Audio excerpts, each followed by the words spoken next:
va? Gracias por acompañarnos como siempre. Soy Carlos Brown. Estamos todos los días viernes a las 22 horas por Canal Rural en nuestro programa El Estado que Viene. Y bueno, siempre traemos invitados muy importantes que nos dan una mano en los análisis que tratamos de hacer, que ilustran a nuestro auditorio en temas realmente significativos. Y hay uno de esos invitados que lo hemos invitado en varias ocasiones, y que es un hombre especialista en una cantidad muy importante de temas: educación, economía, energía y medio ambiente, casi nada. Y en todos esos temas realmente lo hace con una gran autoridad. Hoy le vamos a pedir que nos hable de educación. Y ese hombre se llama Arieto Guadañi. ¿Cómo te va, Arieto? Un gusto saludarte. ¿Qué tal? Buenas noches, un cordial saludo para todos. Gracias, Arieto. Bueno, lo dije en la introducción, ¿no? Sos un hombre de vastos conocimientos, ¿eh? Pero en este caso específico queríamos hablar de la educación y lo que nos está pasando en nuestra Argentina. Así que métele nomás. Bueno, ¿qué nos está pasando? Está pasando ya en la fase final, porque esto ocurrió básicamente el año pasado, en un hecho que afectó gravemente todo el sistema educativo mundial, por la pérdida de días y horas de clase prácticamente en todo el planeta, país más, país menos, pero en todo el mundo se ha interrumpido el proceso educativo. Y esto tiene un gran daño porque ha aumentado la desigualdad educativa, porque las familias que han tenido que afrontar las clases de los chicos a domicilio, una cosa son las familias que estaban bien equipadas, con equipos tecnológicos, con una habitación cómoda para el pibe y podía seguir una clase presencial de una escuela privada. Básicamente los alumnos de las escuelas privadas caras no perdieron aprendizaje. La pérdida de los aprendizajes estuvo focalizada y centrada en los pibes pobres, los que viven en la villa, en un conventillo amontonado, no tienen computadora. Esto ha sido dramático, porque la Argentina venía arrastrando una desigualdad educativa creciente de año a año. Todas las evidencias indican que el nivel de conocimiento de los pibes en Argentina depende básicamente del hogar donde nacieron. Lamentablemente es así, esa es la realidad. Si nacieron en un hogar de buenos recursos económicos, es muy probable que hagan una buena carrera secundaria, que vayan a la universidad, que se gradúen en la universidad. Y si no están ahí, no tienen prácticamente futuro, porque Sí. Y en este caso particular, en la situación que se ha dado, como muy bien decís vos, en el mundo y particularmente en la Argentina, ¿no? Estas diferencias que vos estás señalando y que existen en situaciones normales, hoy se deben estar tremendamente intensificando, ¿no? Esa diferenciación. Así todavía no hay información de carácter estadístico, comprensivo, con una buena cobertura. La última cobertura que yo conozco fue un documento que publicó el Ministerio de Educación en octubre del año pasado. ¿Qué publicó el Ministerio de Educación en octubre del año pasado? Nada relativo a la pandemia, sino cómo habían sido los resultados de la gran prueba que se había hecho en el año 2019 en matemática en la escuela secundaria, básicamente en el último año de la escuela secundaria.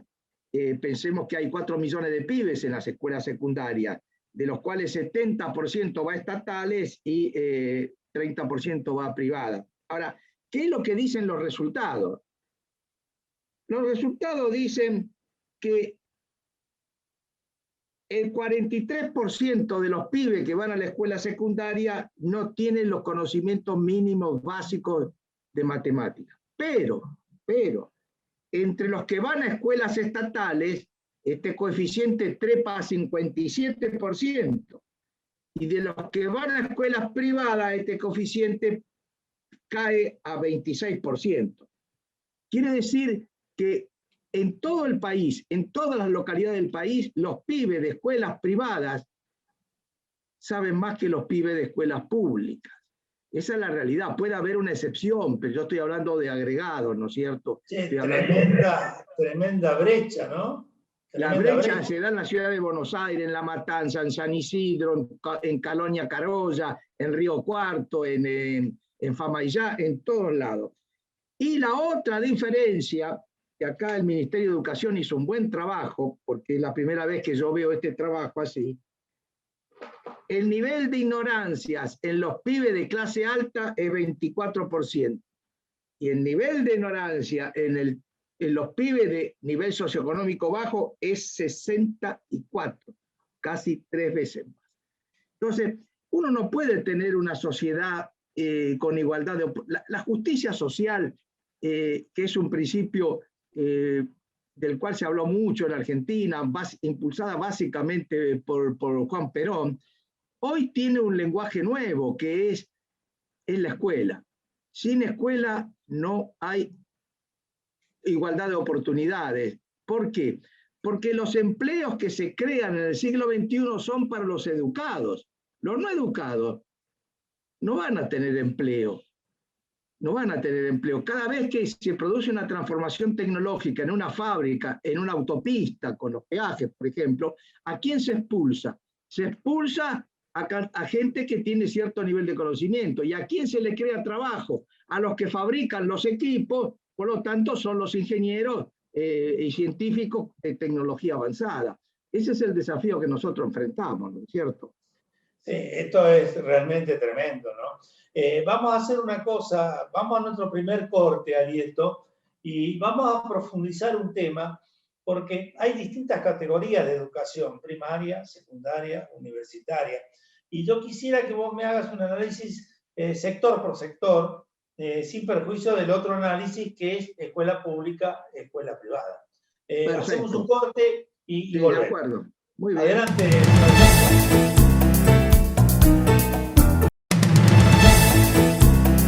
Continuamos, Alieto. Decíamos en el bloque anterior, ¿no? ¿Qué nos está pasando en los distintos niveles? El nivel primario, ¿no? Que es por allí el que antiguamente era suficiente, hoy claramente no lo es más. Pero en ese nivel primario empiezan las dificultades, ¿no? Sí, totalmente de acuerdo. La educación primaria fue esencial en el siglo XIX, por eso el gran acierto de Sarmiento y Roca con la ley 1420, que fue una ley que aumentó drásticamente la alfabetización en Argentina. La Argentina era el país más alfabetizado de América Latina, bueno, junto con el Uruguay. El Uruguay siempre ganaba por un poquito, ¿no es cierto? Porque tuvo gobiernos muy progresistas en materia de educación en el Uruguay. ¿Cuál es la novedad del sistema educativo en la escuela primaria en la Argentina? Es la fuga de la escuela pública. Desde 1996 al 2003, la matrícula de la escuela pública primaria crece más que la privada. No mucho más, pero crece más. Desde el 2003 al 2019, en las escuelas privadas hay 324.000 más pibes en el 2019 que en el 2003, y 210.000 menos en las escuelas públicas. O sea, hay una fuga de la escuela pública muy, muy grande, año más, año menos, en algunos años baja menos, prácticamente en todo el país. Y las preguntas que hay que hacerse son muy elementales. ¿Por qué se fugan de las escuelas públicas? Y porque las cierran.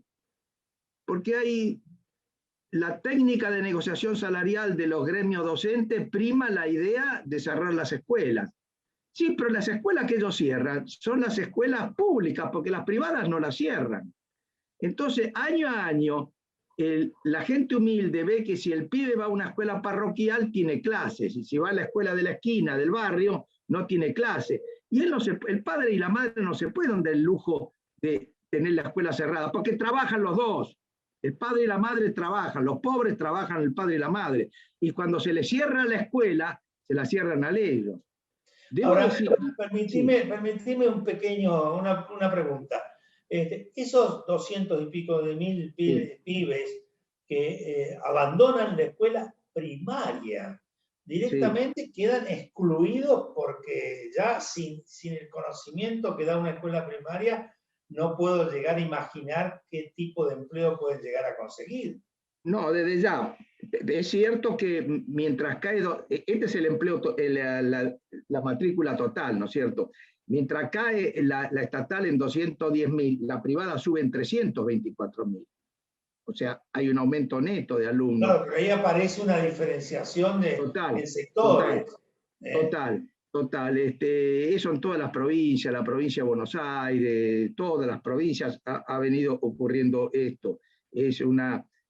Porque además se incumple la ley. Acá hay una ley que es notable, una ley a mi juicio excelente. Es una ley que promulgó Néstor Kirchner en el año 2004, donde Néstor Kirchner en esa ley sanciona lo siguiente. Primero, fijas el calendario escolar mínimo obligatorio en 180 días de clase, que es más o menos la idea universal, 180, 190, Israel tiene 200, Costa Rica tiene 200, pero ahí andan todos los países. Pero tiene un artículo segundo que es muy, muy interesante. Es tan interesante por lo que dice y porque nunca se cumplió. Dice, en caso de incumplimiento del artículo primero, de los 180 días, las autoridades competentes, léanse las provinciales, responsables de la escuela primaria, tomarán todas las medidas para compensar los días de clase perdidos. Eso que son sábado, domingo, vacaciones, enero, febrero, lo que fuera. El único problema es que nunca se hizo. Y entonces hay pibes en provincias argentinas, por ejemplo, Chubut es un ejemplo, en que después de haber terminado la escuela primaria de 6 años, tuvieron en términos comparativos 3 años de clase, porque después no tuvieron clase. Lo cual se ve agravado por otro incumplimiento de la ley. Acá hay una ley excelente, la del financiamiento educativo, que establecía que en el 2010 había que gastar en educación el 6 puntos del PBI. Se cumplió, pegar el poste, va y viene, pero subió bastante el gasto público en educación. Ahora bien, al mismo tiempo decía que todas las escuelas tenían que ser de jornada extendida. Y hoy de jornada extendida en el país hay el 14% de los pibes está en jornada extendida. Con grandes desigualdades. Por ejemplo, que son difíciles de interpretar. Por ejemplo, la provincia de Córdoba tiene en jornada extendida la mitad de los pibes, y la provincia de Santa Fe, y elijo Santa Fe porque el nivel socioeconómico bien parecido a la de Córdoba, tiene menos del 14%. Entonces, debería haber algún tipo de contralor, algún tipo de sanción, inclusive desde el punto de vista pecuniario, para aquellas provincias que no cumplan esto y que reciben coparticipaciones importantes. Sí. Bueno, yo creo que acá también hay una cierta morosidad por parte del Congreso argentino, porque a mí me parece que las cámaras legislativas pueden crear comisiones específicas sobre este tipo de temas, como ha ocurrido en muchos países. En muchos países, cuando hay problema de educación, es el Parlamento que interviene, saca un documento básico, diagnóstico, realista, consultando a gente que más o menos es objetiva y dando propuestas, diciendo alternativas, por qué se puede hacer, por qué no se puede hacer, alcanza o no alcanza. Me parece que hay una cierta fuga de la clase política argentina y de los niveles altos de la sociedad argentina a la escuela pública. La han abandonado. Mínimamente, Alieto, mínimamente me parece que debería haber fondos afectados. O sea, de los fondos que se dan para coparticipación, debería haber una cantidad como un fondo afectado, específico, que de ahí no se puedan mover los gobiernos provinciales en utilizarlo en ese objetivo.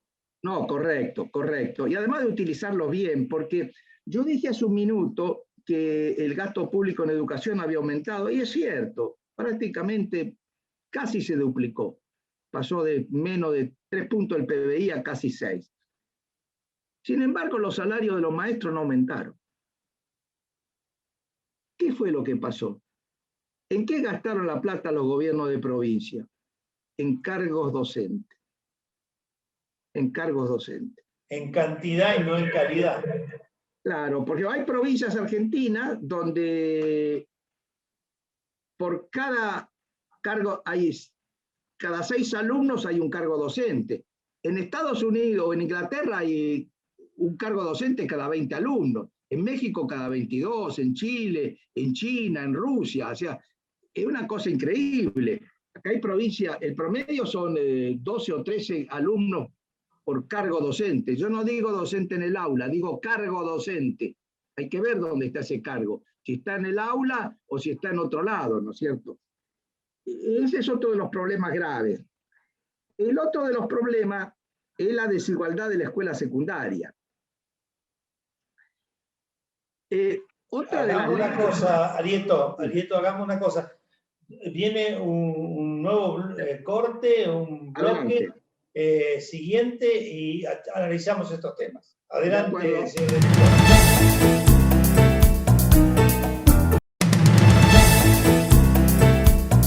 Bueno, Arieto, vos ahora en este último bloque vas a analizar el tema de la diferencia en la escuela secundaria. Sí.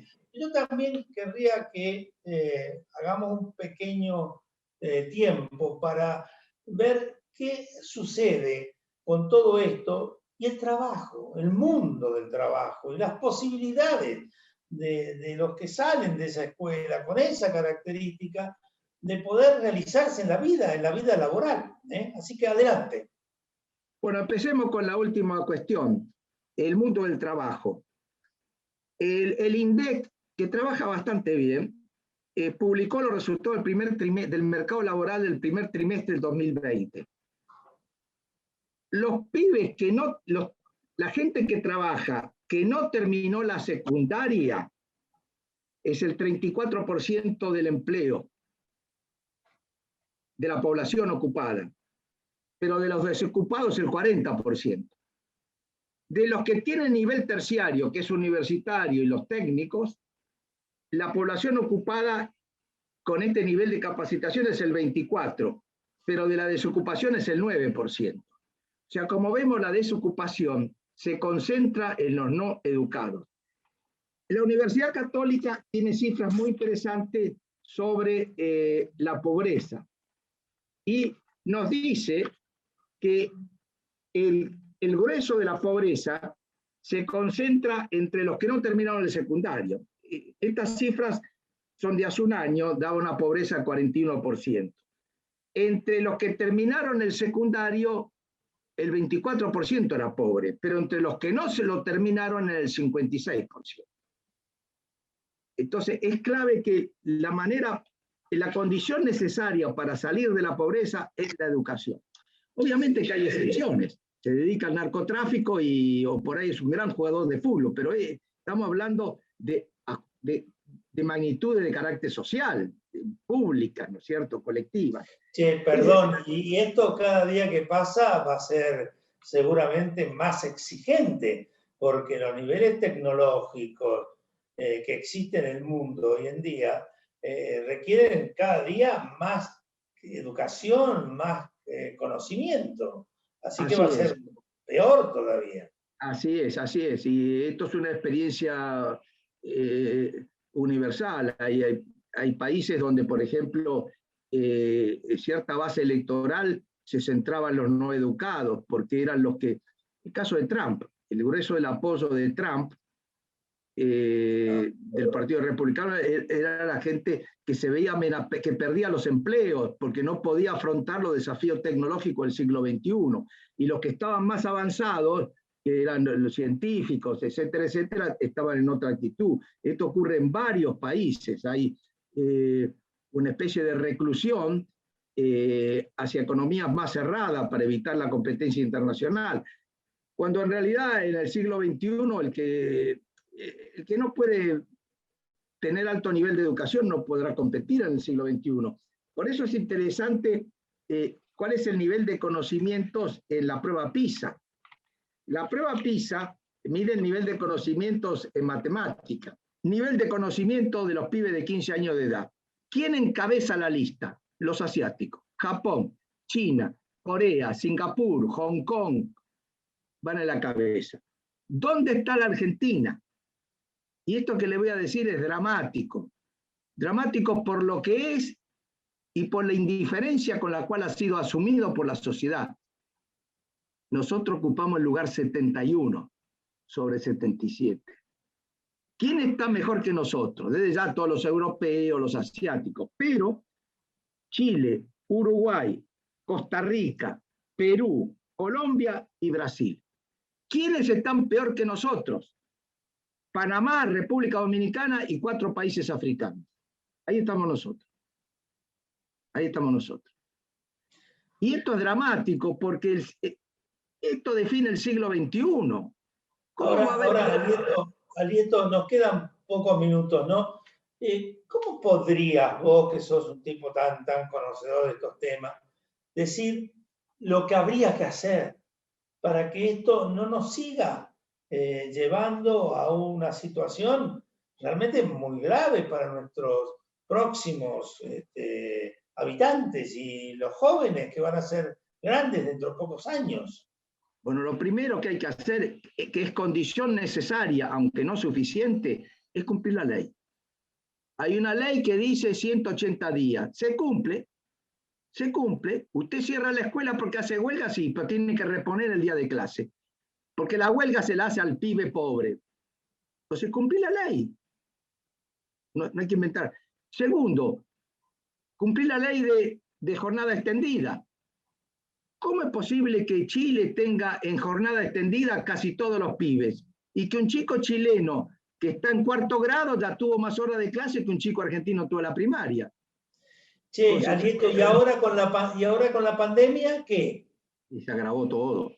Se agravó porque la presencialidad no cambió, pero cambió la forma de acceder. Los pibes de niveles socioeconómicos más altos han podido tener clases a distancia en las escuelas, cualquiera que tenga parientes sabe que eso es así. El problema se concentró y a mi juicio ha habido un gran déficit, por ejemplo, en la televisión pública, porque hay países como Cuba donde la televisión pública se orientó a la escuela a distancia. Usted mira acá la televisión pública y realmente no sé de qué hablan, pero no hablan de las clases efectivas, no hay clase de matemática por la televisión pública, yo no la puedo encontrar. El caso de los cubanos es un caso muy interesante porque ellos con la televisión a distancia han podido dar clase a distancia a todos los pibes.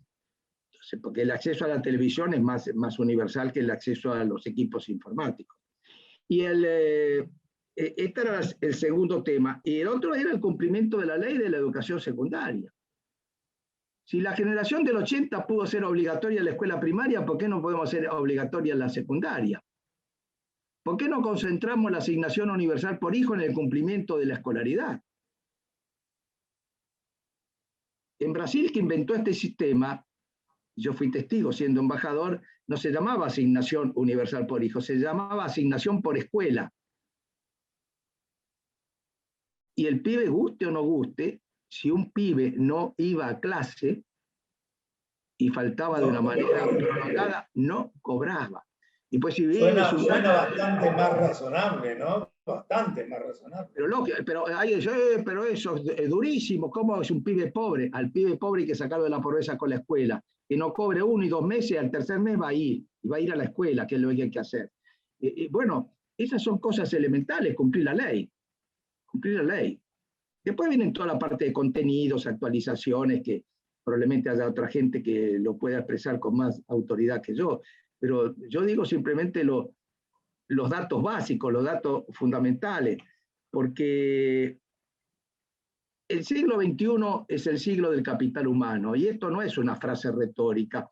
Hay un estudio importante del Banco Mundial que demuestra que el valor económico de lo que está en la cabeza de los hombres, de usted, de mí, del que está al lado, es 4 veces mayor, económicamente hablando, en dólares, que el valor económico de los pozos de petróleo, que la minería, que los aviones, que los ferrocarriles, que la industria. Es el capital humano. Y eso es lo que hay que entender. El siglo XXI, por eso el siglo XIX fue el siglo de la escuela primaria, el siglo XX fue el siglo de la secundaria y el siglo XXI es el de la universidad. Y si no ganamos el partido en los 3, va a ser muy difícil tener una recuperación económica. Alieto, se nos acabó el programa. Así que realmente te lo agradecemos. Es muy interesante lo que vos planteás. Es un verdadero desafío que tenemos por delante, que si no lo cumplimos nos va a hacer sentir muy mal, desgraciadamente. Muchísimas gracias, muy amable como siempre. Cordial. Hasta pronto. Bueno, y a todos ustedes los esperamos el viernes.